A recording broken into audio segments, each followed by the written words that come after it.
चलिए विद्यार्थी मित्रों, स्टैंडर्ड 10th विज्ञान अभी जो लेसन 14 जो चल रहा था उसको पढ़ेंगे, ईंधन वाला। क्या आप ईंधन के विषय में 3 और प्रासंगिक प्रश्न सोच सकते हैं? जितने भी वर्गों के ईंधन आज उपलब्ध हैं, यदि हम उनका चयन करें तो वो कौन से कारक हैं जो किसी विशेष कार्य जैसे भोजन पकाने के लिए ईंधन का चयन करते हैं, यानी चुनते हैं। हमारे चयन किसी के विकल्पों को सीमित कर देते हैं। क्या जिस ईंधन का चयन किया गया वह किए गए जाने वाले कार्य पर भी निर्भर है? उदाहरण के लिए, क्या हम सर्दियों में भोजन पकाने के लिए एक ईंधन तथा कमरे को गर्म करने के लिए कोई दूसरा ईंधन चुनेंगे?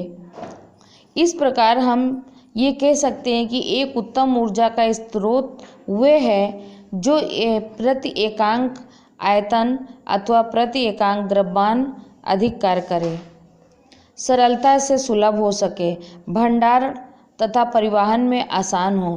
कदाचित सबसे अधिक महत्वपूर्ण यह है कि ये सस्ता भी होना चाहिए ईंधन। तो आपके ये ब्लू प्रिंट में 3 क्वेश्चन दिए गए हैं। ऊर्जा का उत्तम स्रोत किसे कहते हैं?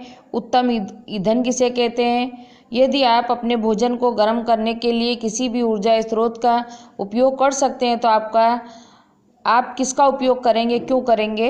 ये आपको प्रश्नों के जवाब को सॉल्व करना है।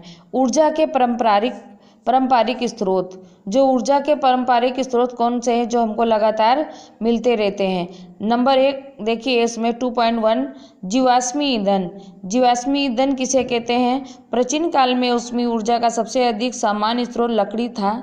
कुछ सीमित क्रियाकलापों के लिए पवन तथा बहते जल की ऊर्जा का भी उपयोग किया जाता था। क्या आप इनमें से कुछ उपयोग बता सकते हैं?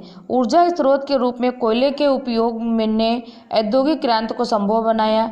बढ़ते हुए उद्योग ने समस्त विश्व में जीवन की गुणवत्ता में वृद्धि कर दी है, जिसके कारण समग्र विश्व में ऊर्जा के मांग में भी आश्चर्यजनक दर से वृद्धि हो रही है। ऊर्जा की बढ़ती मांग की अधिकांश पूर्ति जीवाश्मी ईंधन तथा पेट्रोल से की जाती है। मांग में वृद्धि के साथ साथ इन ऊर्जा स्रोतों का उपयोग करने के लिए प्रौद्योगिकियों में भी विकास किए गए हैं, परंतु ये ईंधन करोड़ों वर्ष में बने हैं। अब केवल इनके सीमित भंडार ही शेष रह गए हैं। जीवाश्मी ईंधन ऊर्जा के अनवीकरणीय स्रोत हैं, इन्हें संरक्षित करने की आवश्यकता है। यदि हम इन ऊर्जा स्रोतों का उपयोग इसी चिंताजनक दर से करते रहेंगे तो हमारे ये भंडार शीघ्र ही रिक्त हो जाएंगे। मतलब हम अधिक उपयोग करते रहेंगे और उस पर ध्यान नहीं देंगे तो वो हमारे स्थान ख़त्म हो जाएंगे। जैसे कि पेट्रोल है, डीजल है, ये सब सीएनजी है, तो हम अधिक मात्रा में उपयोग करेंगे तो इसका भंडार हमारे पास ख़त्म हो जाएगा और ये कई वर्षों के बाद इसको बनाया जा सकता है। ऐसी स्थिति को टालने के उद्देश्य से ऊर्जा के वैकल्पिक स्रोतों की खोज की गई है, परंतु आज भी हम अपनी ऊर्जा की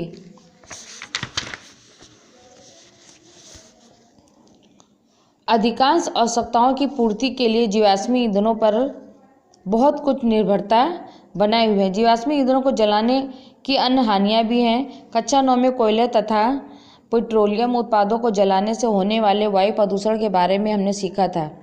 यानी जो अपने जलाते हैं ईंधन, उसमें से हमारा जो धुआं उठ के जाता है वो हमारे वायु को प्रदूषित कर देता है। ईंधन के जलने पर मुक्त होने वाले कार्बन, नाइट्रोजन तथा सल्फर के ऑक्साइड अम्लीय ऑक्साइड होते हैं। यानी जो उसके अम्लीय ऑक्साइड निकलते हैं उससे जो हमारा वातावरण अशुद्ध हो जाता है और वायु भी अशुद्ध होती है।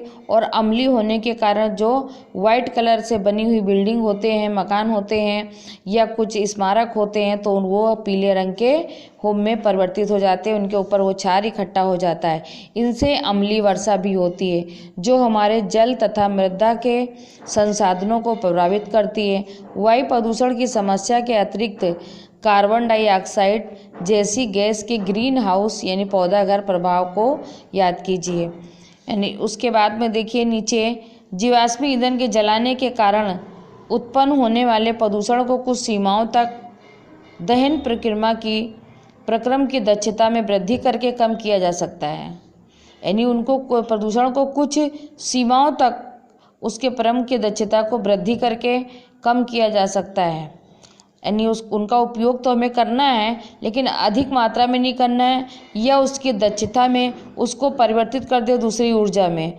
इसके साथ दहन के फलस्वरूप निकलने वाली हानिकारक गैसों तथा राखों के वातावरण में पलायन को कम करने वाली विविध तकनीकों द्वारा घटाया जा सकता है।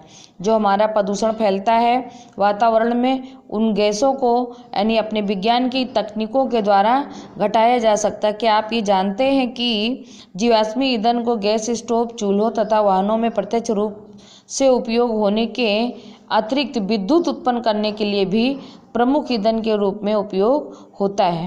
यानी जब हम जलाते हैं और ये सब कोयला और ये मिट्टी का तेल है, ये लकड़ी है, तो ये इन सब से हमें क्या करते हैं, हम लोग विद्युत भी उत्पन्न करते हैं। आइए हम एक छोटा सा आपको संयंत्र बनाकर इसके कुछ विद्युत उत्पन्न करने के और ये देखें कि ऊर्जा के सरल एवं उपयोगी रूप को उत्पन्न करने के लिए क्या क्या हमें करना होता है।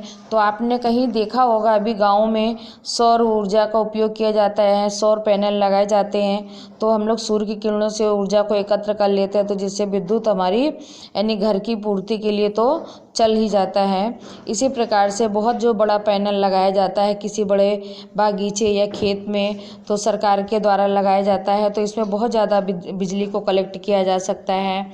पानी को ये हमारा जो पानी उबल कर यानी ठंडा होता है, जहाँ पे नदी होते, नाले होते, तो उनका पानी गर्म होता है, तो उसके द्वारा भी हम लोग बिजली उत्पन्न करते हैं, जलाते हैं। देखिए आपका ये एग्जांपल दिया हुआ है, कुकर में से आपका गैस निकल रहा है, तो भाप निकल रही है, भाप को किस प्रकार से बॉल के द्वारा यहाँ पे ट्रांसफ़र किया गया, बल्ब हमारी जल रही है, बल्ब को जलाया जा रहा है। तो ये इन प्रयोगों के द्वारा जैसे विद्युत उत्पन्न करने के लिए ये हमारा टरबाइन है। सरलतम टरबाइनों का गतिशील भाग रोटर ब्लेड संयोजन है। गतिशील तरल ब्लेडों पर उन्हें घुमाने के लिए किया जाता है, रोटर को ऊर्जा प्रदान करता है। इस प्रकार हम देखते हैं कि मूल रूप से हमें रोटर की पंखुड़ियों को एक गति देनी होती है, ताकि यांत्रिक ऊर्जा को विद्युत ऊर्जा में रूपांतरित करने के लिए डायनेमो के सैफ्ट को घुमा दें। विद्युत ऊर्जा का वह रूप है जो आज के परिदृश्य में एक आवश्यकता बन गई है। यानी विद्युत ऊर्जा के बिना हम लोग घूम फिर नहीं सकते, ना उसके बिना हम लोग 1 मिनट भी रह सकते हैं। डायनेमो के सैफ्ट को घुमाने के विविध ढंग हो सकते हैं, परंतु किस ढंग को अपनाया जाए ये साधनों की उपलब्धता पर निर्भर करता है। अनुभव में हम देखेंगे कि टरबाइन को घुमाकर विद्युत उत्पन्न करने के लिए ऊर्जा के विभिन्न स्रोत को किस प्रकार उपयोग किया जा सकता है।